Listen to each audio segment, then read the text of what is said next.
Right. So let's start. Go Busty. Go Yes. Busty. Awesome. All right. Well, welcome everyone who has joined us. I am Busty Beats and this is Lisa Falafi and we are from Hot Brown Honey. That's right. And we are here to have a bit of a conversation today with the Arts Front team for Little Lunches. So just at the forefront of everything we do, we send our love and respect to the First Nations people of this land that we are on, that we are all respectively on. I'm on Yuggera country at the moment. Lisa is on Bundjalung country, and we give the biggest love out there. So wherever you are, I'm going to say love, you say respect. Wherever you are, you can stay on mute, but say it so it's heard in the universe. So when I say love, you say respect, love. Respect. Love. Respect. That's right. Okay. So we're doing a takeover. But first, there's some hive keeping. So this little lunch is being recorded and streamed and will be available for viewing afterwards on www.LLOL.com.au. And we'll be sticking to 30-minute time frame because of the signing and captions. We invite people to introduce themselves in the Zoom chat and say whose country they're on today. And there is live captioning available if people click on the captions icon on the Zoom. We also have Michelle from Auslan Stage left. And people participating that way just need to click on Michelle's video and pin it. People, if you have a question, type it in the Zoom chat or put your hand up. There's like a little icon that put your hand up. I'm asking people to keep your mics muted unless you're speaking. And any tech problems or feedback, you can email contact@artsfront.com. Here we go. All right. We're trying to work out what we'll do here. And I was like, I'm going to interview Lisa Falafi. Because this is how we do it. We are sitting here now in, I think the weeks have kind of mashed together. And just want to acknowledge, our privilege to have a place where we can be right now. We know there are people in the world who don't have a place where they can be and who don't have support systems or community in place, or are in detention centres or correctional facilities that are largely being ignored at this point. So, want to just acknowledge that from the forefront. So, going to have a chat with Lisa here. This is Lisa. Yes. Hello, Talofa Lava, everybody. Yeah. And Lisa is quite an amazing, phenomenal artist. Has been working for, a few years now, over 20. Say over 20 at least. And Lisa is a director, performance maker, choreographer and designer known for pushing cultural and gender boundaries. Her work is just like visually stunning and political and satirical. She is co-director of artist collective Polytoxic, one of the most prominent contemporary Pacific theatre companies in Australia, and is also the director, designer, choreographer, writer, and all the things of Hot Brown Honey. Thanks for that, Busty.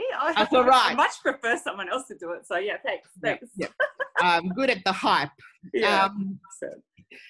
So I thought we'd just have a little chat today because we are kind of working out every day is different, of working out what's going on in the world at the moment. And, we're also trying to is happening for us here in Australia. Being back in this colonial project has been pretty interesting.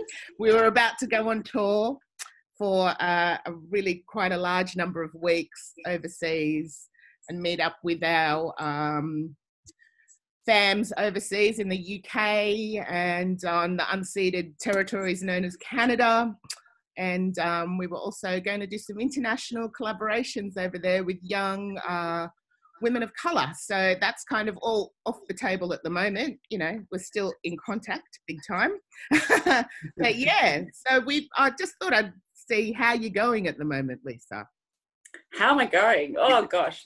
I think I worked it out. It's like been 5 weeks, I think. So I think I've been through all of the emotions and you know, everything from sort of annoyance to grieving to really scared and worried to trying to be proactive and then artistically trying to think in new ways and reaching out to people and running away. So it's so many things, and I think, you know, it's not just me, it's like everybody in the world. But yeah, I think chats like these, normally they're not like, you know, maybe to the big outside world, but I think staying connected and continuing to debrief what's happening, whether that's through the making of art or just conversation and or laughing and support.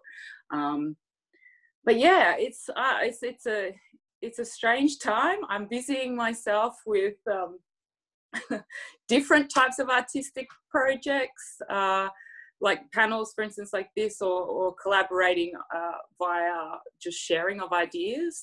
I've had my head down making more merch for Hot Brown Honey, like for our online store. You know, trying to make. We don't make much money from our online store, but for us, it was like trying to create a slight emergency fund for our team.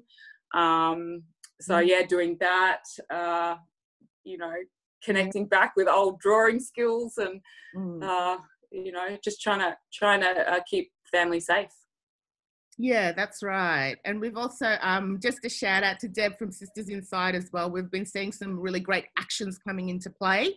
So if you head over to the Sisters Inside website or Facebook, you can check out an action that's happening where we are sending soap to the prisons, right? Because we need to clean out the prisons because people are not getting soap there. And the fact is that they shouldn't be there. There's a lot of people that shouldn't be there. So just have a look over there because these actions are going to keep coming up. And the idea of mutual aid and actually making sure communities are safe inside of their communities is something that really matters to us, you know. So yeah. It's nice having a bit more time to think about that too. I don't know about you, Busty, like supporting people that we love and care about and actions that we care about. Because being on the road and, you know, like yourself having children and just like all of the things that keep our show pushing along, we are at least now, if we have to stay home, we can concentrate on trying to share love or support for organisations, you know, all around. And I think we've been trying to do a bit of that, whether it's shout outs to different companies or organisations or emergency funds or whatever it is. Still trying to stay proactive, I think, Busty, like, because we still care about the world, don't we? You know, yeah. And usually our platform for, you know, pulling that apart and making a stand on that is the stage, but we don't have that now. So we're trying to use the platforms that still exist to us, like these platforms to do that, you know? Yeah, exactly. And it was, in the words of our elder, Dr. Angela Davis, you know, that you have to act as if it is possible to radically transform the world, and you have to do it all the time. So here we are in a situation where we need to actually start imagining another way of doing things and start living that way. Especially, I mean, you know, we're very much a part of the arts community, and like seeing what's going on here, you know, the arts for us is a reflection of it's a microcosm of a macro of society. So if we can change things within the arts, we have the opportunity to change them on a larger level. Yeah. Are you with me? Can I get a witness? All right, yes. Okay, so let's talk about self-care then. Okay. Let's talk about so what are some of your strategies at the moment? Because, there is a lot coming in, a lot of information happening all the time, a lot of information that is quite frustrating in the sense that why is the patriarchy still in charge? It's really annoying. Just watching them fumble about is just completely... it's not even mind-blowing because we live it every day, but in these cases, we see that they are not good at crisis. Yeah. So we have to make sure we take care of ourselves. So I think it's monitoring how much news and outsideness I am consuming, because I think in times of crisis like this, you can be sort of glued to all of that. And, we all know our media services don't really report very well anyway. And so there's that part of it for myself personally. I have to sort of monitor that, because as an empath, you sort of can be, it can affect your health and well-being. And I still want to make change. So I need to protect that firstly. And then I think it's connecting with people that want to make change too. And even I'm starting, I have to stay small at the minute, so it's connecting with people that I know, trust, and understand me, to create new, whether it's a new platform here or, or boosting someone else's mood for the day. There can be small things that can support our community as a whole. And I think no matter, for each person, it's very different and will change daily. So, I don't know. Yeah. Busty, or same for you, I guess. Well, I'd like to just show a little clip here of how we actually... Well, this is the other way. Yeah. how we feel this can happen. Okay, so here we go, doing the thing. Here we go. Hi, I'm Busty. This is Lisa. And we are Hot Brown Honey! After a long, hard day of decolonizing and slashing the heteronormative patriarchy, don't you feel like you need a little extra protection? Do your pores feel colonized? Is your skin ravaged with stereotypes? Does your epidermis itch from the lack of reparations? Have no fear, Brown here, and we have a deal for you. Decolonize and moisturize. Barrier, it will give you power. Boundary, it will help you with it. Blockade, so fresh, so clean. For the cost of paying the rent, we will send you a lifetime supply for all your radical fierce love needs. But wait, there's more. Free set of steak knives for all those extra microaggressions. Don't touch my hair. No money back, no returns, no refunds on stolen land unless you give it back. Decolonize and moisturize. When you need to fight the power, remember, decolonize and moisturize.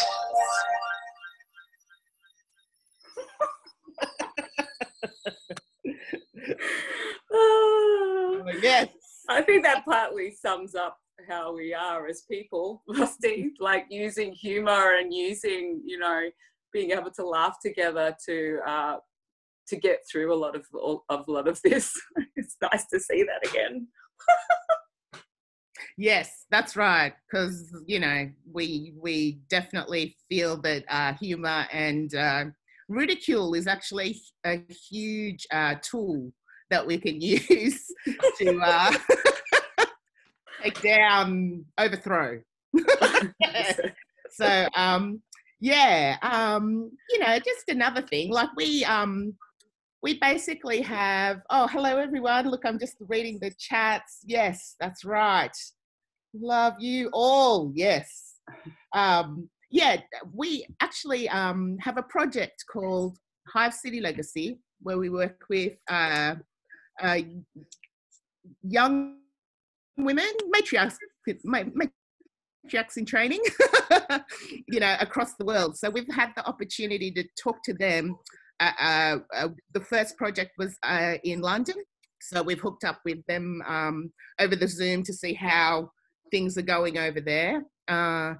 And also there's another kind of project that's come out of that called the Afro Ballets, or the Afro Bees, and they are a project which the Hive City Legacy women then went on to work on this project in Brazil. And we've also been in touch with them as well to say hello and see how things are going in these very different parts of the world. So Lisa, could you just tell us a little bit about the Hive City Legacy project? Yeah, I think like for us, like people have been asking us what next, and new hot brown honey, something, whatever. But the more Basti and I talked, we talked about like that one of the main things that made us want to make hot brown honey was, creating platforms for us to shine, and that there should be more and more. And we always talked about hot brown honey being 200 people one day. So when we were approached to do another project, we were like, well, we want to continue our legacy to create platforms for women like us to share, or femmes of colour like us to share their stories. So hence where Hive City Legacy came out of, creating another space for these amazingly talented femmes could tell their stories how they wanted to, and I think for us, making sure that we have this, we can create safe spaces for these discussions to unfold within organisations and within big theatres, because they in themselves have a lot of things to learn about creating these safe spaces. So I am so overwhelmed that that what we did made such an impact on the Hive City Legacy crew, and that's from their feedback to us, more than I could have imagined. Actually, it's a bit like hot brown honey is more than I ever imagined. Like, I think we always knew we had the props to do something really good, but like to see the impact and the flow-on effects, and then also the Hive City Legacy girls impact, their impact on the Brazilian team. So to me, it just reiterates that our stories are important, that connections like that within groups can create magic, like, long-term collaborations, long-term relationships. If you invest and create proper safe space, you can make change within not just the individuals, but the outside structures that are around them, and therefore outside again. So I don't know. I think it's, we try to tackle one stage at a time, like that's how we're like decolonizing one stage at a time. And I feel that our impact at least is having these ripple effects. I don't know if you think I've missed anything there, Basti, or... Yeah, no, that's great. Look, we've got about 10 minutes left in this chat. I might open it up to questions, because that would be good to actually see if anyone has any questions.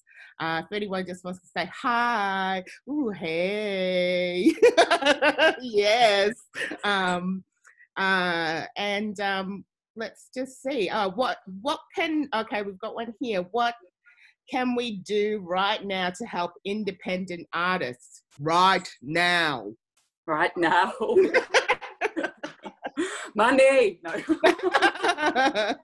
Yeah. I think it's about organizations too, and everybody being able to think outside of how you connect to artists, because like, it's interesting, isn't it? We're talking about all the neglect from our government in particular, but like just how the arts is getting everyone through this epidemic, yet we're still at the bottom of the pile. So like, it's a change of thinking all around, isn't it? It's like, it's an acknowledgement of how special it is that the arts are going to keep you sane through this whole process. Yeah, exactly. And it's kind of that thing too. I mean, it's been really interesting to see who, we started isolating early because the jobs disappeared, so we had to be, we're almost, I feel like the independent sector is in a place almost a little bit ahead of the rest of society. So in saying that, it's like, so what are we going to do? We've actually got a huge amount of talent, a huge amount of brain energy, a huge imagination. So let's stop thinking maybe, look, everyone at this point needs some sort of financial help, yes, and it's confusing as hell what's going on out there. But also we have the power now to actually make some great change.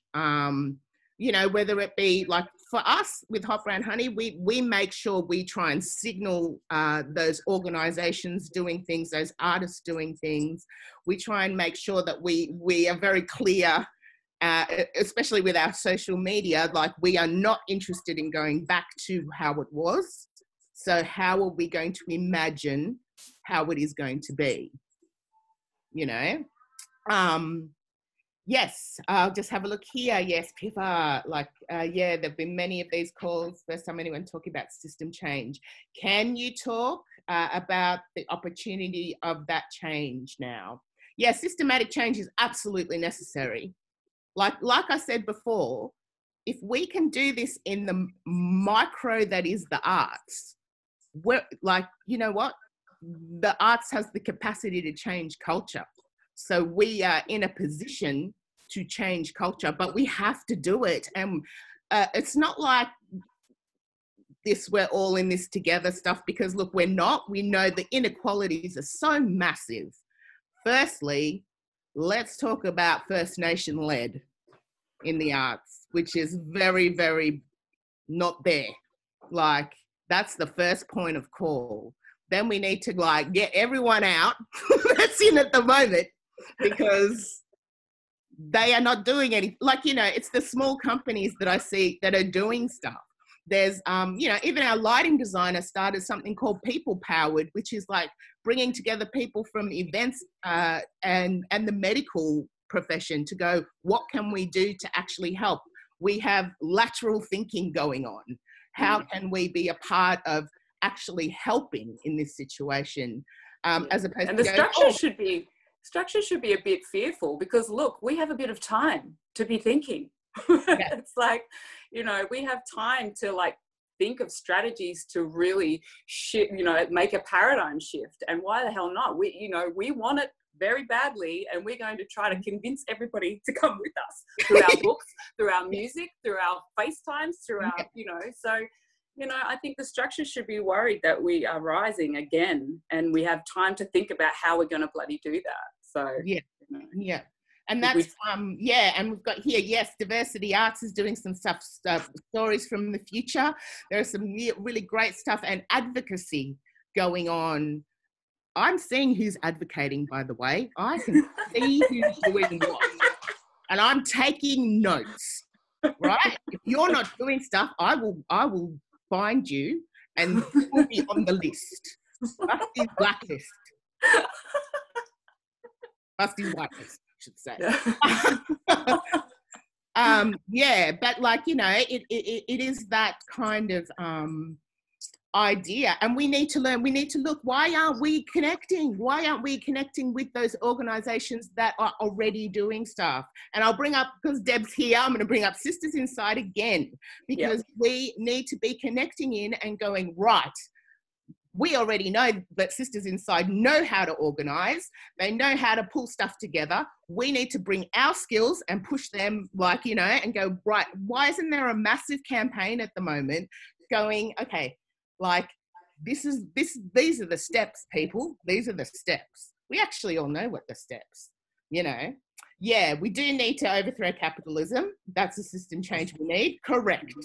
Like, and what I found very interesting was that how arts was at the pinnacle point of capitalism. We kind of propped it up, like, in this really strange way. We were right at the forefront of it, because the arts end fell out of the arts, and we were the ones that were going, wait a minute, how are we we're the ones living paycheck to paycheck, and actually propping up a billions of billions dollar industry. It's like $100 billion industry.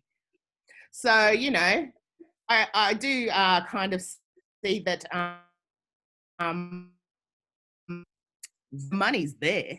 It's just when people want to put it. So yes, they are afraid. I agree. Hang on. Yes, they're afraid. So, you know, yeah, let's see.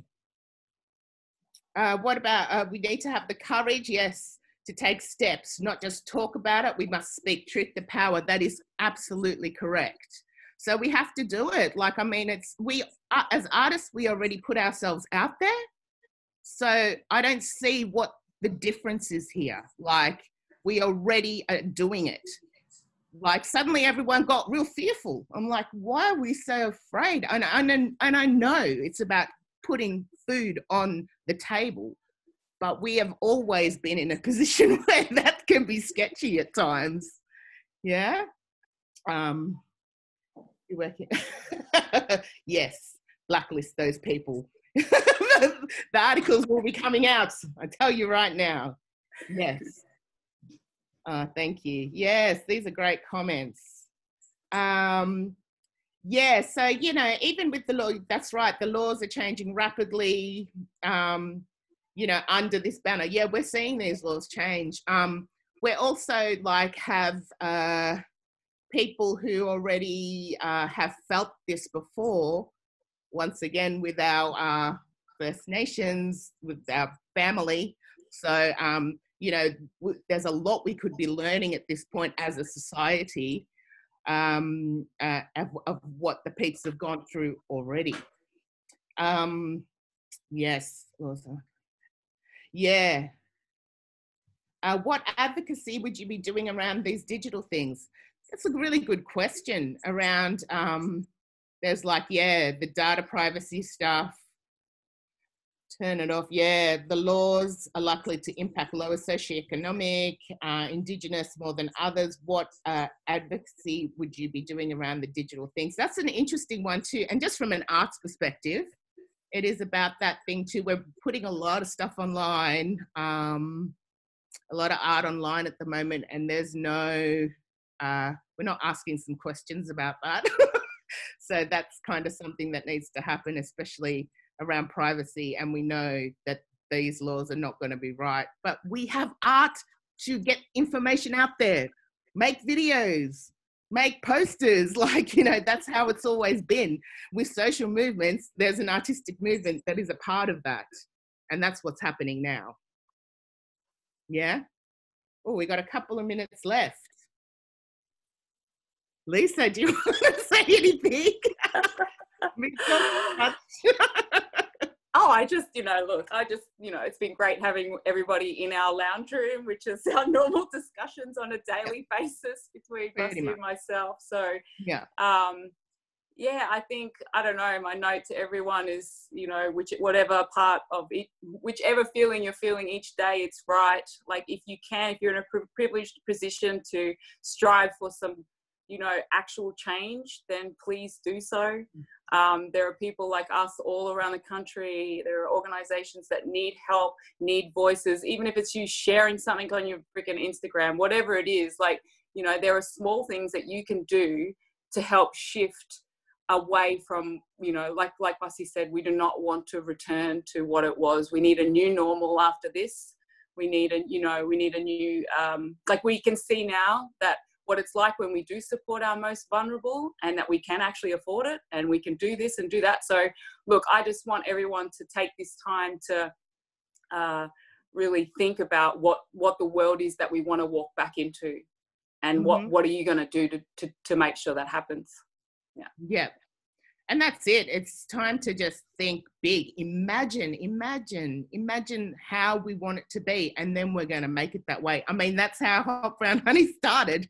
We imagined it on the stage. So that's that's how we really want to move into this next part of what's going on. And the connections are going to be more and more important. you know, and actually like the local connections and then the global connections as well. Yeah. Yes, that's right. This is really good. Yes, just one quick one. Virtual resistance, algorithmic resistance. That's great. Yes. Yeah. Yeah. Living in the 20, Auntie Nancy's here. Hello. Yes. Yeah. If you didn't know, Nancy Bamaker is in our show. She plays the role of the mother or the hive. That's her amazing voice that you hear, telling you all to get a move on. Yeah. Okay, great. It's 12:30. Amazing. Mm. Thanks, Busty, for a wonderful interview. Yes. And everybody for tuning in to listen to us talk today. We appreciate it. And tomorrow there's another little lunch which we'll have. It is someone from the Osco. Sorry, I got it. I did take it into my brain and it went out. But yeah, come in for the conversation, because I think that's where a lot of imagining can happen. We can start putting our thoughts together and actually working out how we're going to make it happen. Yeah. So thank you, everyone. Thank you. So Christine might be back. Yeah. Might be back. Amazing. Decolonize and moisturize. Every day.